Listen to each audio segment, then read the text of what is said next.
भाई तुम पर्स पड़गला जे। ओहो मो पर्स पड़ जाइए ना। ये भाई थैंक यू भाई।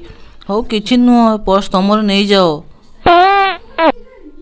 ए मुटा कौन से पर्स पड़गला कहलु रास्ता पड़े तुम पा कही कार पैसा मारिक खाया कथा नुह। अबे से रास्तार पड़ता समस्त कि दोष ना बुझलु ना तू। ठीक अच्छे भाई।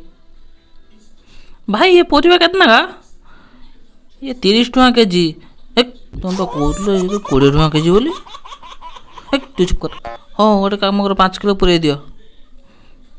ए तू कौन मुँह देखु धरुन टे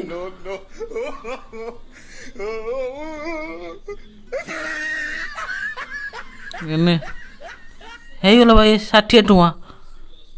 60 कहीं 40 हो। अच्छा चुप करनु अधिक कथा कहूँ। सेकेंड पर देखा सब्सक्राइब करनु।